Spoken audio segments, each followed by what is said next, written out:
They've been involved in witchcraft. Demons are manifesting. What do we do? So we had a guy come in who was a surgeon who had back problems. We prayed for his back and his back was healed. We did have a whole family show up with tambourines. Are people going down when you're praying for them because you have the power of God, or because they saw other people go down when you prayed for them? That's a great question. I guess the real question is what's fake and what's real, because some of it is real and a lot of it's fake. Ruslan. When did you discover Deliverance in the way that you're probably known for now online, at least? Yep. And how does that practically look on a Sunday morning? Yeah, so when I was a teenager, I went to church in South Chicago. And we were like the only white family in South Chicago. And it was just a small, just kind of a small Pentecostal church. And predominantly it was like just people from the neighborhood. And then the neighborhood started to shift and people from Puerto Rico started moving in. But then these Puerto Ricans came in and they were like, we come from multi-generational witchcraft. And then demons were manifesting. It got crazy. We had no idea how to this was the late 90s. We had no idea how to deal with that. So it was just like, just people screaming, come out or whatever. And then there was a guy named John Eckhart. And John Eckhart is kind of like a prolific deliverance guy. He's written all these warfare manuals and stuff like that. And he is based out of Chicago. So back in the 90s, he would send teams into different local churches to try to help with deliverance. And so someone from our church reached out to John Eckhart and said, we've got all these people coming from Puerto Rico. They've been involved in witchcraft. Demons are manifesting. What do we do? So as a teenager, I'm basically being trained in deliverance. So my thing is, I thought it was normal. Like, because in my environment, in South Chicago, it was like, yeah, people just do witchcraft. And then they're coming in, they're being confronted with the gospel and demons are manifesting. That's normal. You Mark chapter 5, whatever, you see it all through the Bible. Mark 1, he's in a synagogue, a guy screaming out. So then I go to college, and I went to Indiana University. I didn't even have a vision for full-time ministry. I didn't even think like that because I never even met a full-time minister growing up because I was raised in the hood. Everybody had 2 jobs and pastored or whatever. Right. So then, you kind of go through A29, blah, blah, blah.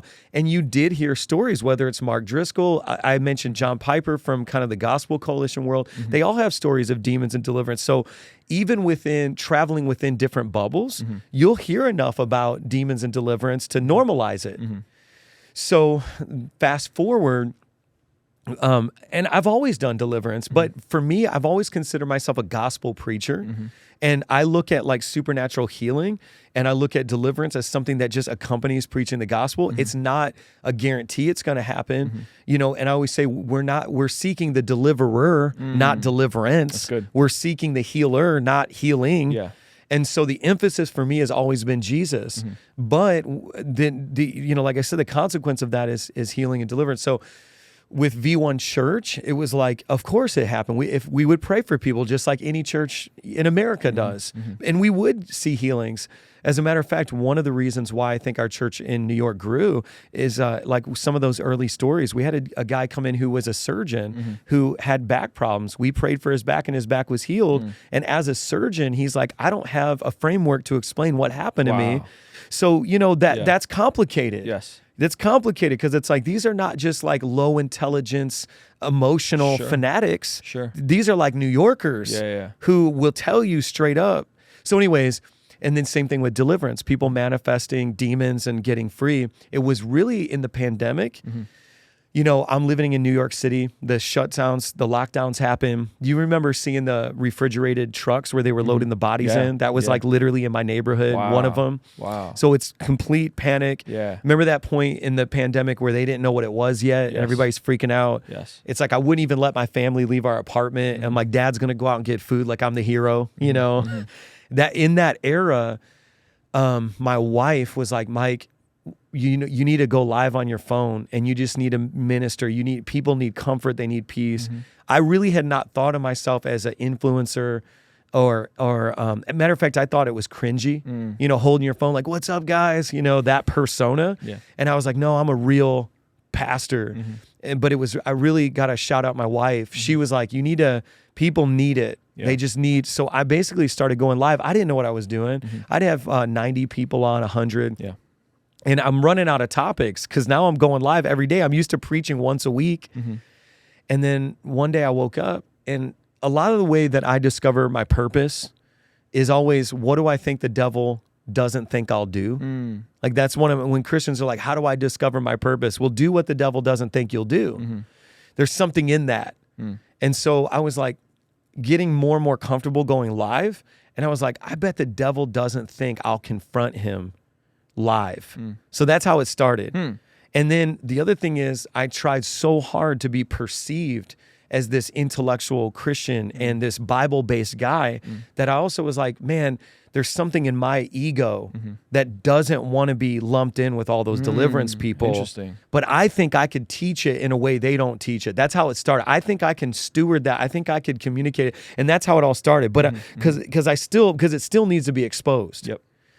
So then all of a sudden, the first day I went in, it was like Deliverance 101. All of a sudden, my live stream goes from 90 to 600, 700, 800, 1,000, 2,000. And I'm tripping because I'm like, this is blowing up. And then I just kept going. It basically all the comments were asking me questions. So I ended up doing this like 16-part series every day during the lockdowns on deliverance, and it just evolved. Interesting. And then I got reached out to by Isaiah, who I really didn't know who he was. Yeah. You know, and he's like, let's stream together. And then it just started popping off. That's cool. That's awesome, man. And so on a Sunday morning, if people show up to your church, what can they expect? Just kind of like a regular worship message? That's a great question. And then there's prayer, and sometimes this deliverance happens, sometimes it doesn't. Like, what does that look like? It's one of those things where, like, are there flags? Well, yeah, that's a great question. We got flags in my church. I still don't understand the flags. I'm like, why do we got flags? And everyone's like, it has like a good answer for me. I just go, all right, cool, man. I guess we do the flags here. I'm like a super practical meets supernatural. Okay. So, for example, I've traveled through Israel. Okay. I've got friends who are Jews. A shofar was meant to be blown in like outdoors in large environments. Bringing that into like your 5,000 square foot church is probably not a good idea. It's just not practical. So for everybody watching, don't bring shofars to V1 Church, you know? And then a lot of times, and I know I just offended some people, but a lot of times too, shofars are like talismans. They become a form of witchcraft because people think there's power in the shofar. Whoa. And I've confronted a lot of people. I'm like, what do you think that thing's doing that's more powerful than the cross, bro? Yeah. So that's how I feel about shofars. Okay, respect. Flags, and I'm going to lump flags in with dancing. Okay. Because I used to, and I still preach a lot in Latin American nations. And I've seen flags and dancing combined, and it's moved me. But again, if you don't have a designated space for it and you're going to clock somebody with a flag, because you know what I mean? Yeah, so we have like a little space by the side. Yeah. So will you see a flag? Yes. Do we always have enough room for it? No. Yeah. But I'm not against it. Sure. We did have a whole family show up with tambourines. Okay. Like an entire family. Respect. And were they on beat? No. That's the L. If they were on beat, it would have been a vibe. No, I'm telling you, it was an entire family. Oh my god! But my thing too is like, if we believe we're doing this for an audience of one, it's for the Lord. Yeah. Obviously, we're doing it with excellence. Yes. And then we have a broadcast that, like you mentioned, reaches thousands of people that need our church. Yes. We have people from the Philippines and all these other countries that our church is their church. And if you hear 6 tambourines in the background, you know what I mean? So to me, it's like all of that, balancing that out. So you'll see that. But specifically Deliverance, it's like, it's kind of like, okay, emotional contagion. Okay. It's like the Beatles. Okay. Once footage started coming out of girls like passing out, seeing the Beatles, that phenomenon exponentially increased because of emotional contagion. Interesting. And so sometimes what I think you see is like, are people going down when you're praying for them because you have the power of God, or because they saw other people go down when you prayed for them? That's a great question. So those are the things that like Pentecostals don't like me when I start talking like that. Yeah. But then on the flip side, if you're praying for people and you barely touch them and they do go down, and then they've never seen that, which I've had happen, and they get up and they're like, what was that? How did I just fall down? It's very difficult for me to dismiss that as a concept. Can it happen? I'm like, yeah, because I've had people get up. Here's the other thing about demons. I was praying for a guy who was addicted to heroin. I wasn't even confronting the demonic. I was literally like, God, help him through this, restore his family, blah, blah, blah. The guy starts sweating profusely. He doubles over. He's like, oh, this demon is manifesting. He gets full deliverance. Sweat's dripping off this guy's face. And he was like, what was that? This is my first time ever being in church. You know, what was that? So for me, it's like, is it all fake? Is it all real? Yeah. I guess the real question is what's fake and what's real? Because some of it is real and a lot of it's fake. So in V1 world, because you see a lot of deliverance, you desire a lot of deliverance. So I have to disciple people, and I try to do that in such a way that would be honorable before God. But we do get an insane amount of people who specifically attend one of our physical campuses wanting deliverance. But I think our willingness to tell people that actually you don't need deliverance is partly why God's entrusted me with whatever this thing is. Because we will tell people you don't need a deliverance. And I think when... that was going to be my next question. Was like, and it said that Simeon blessed God.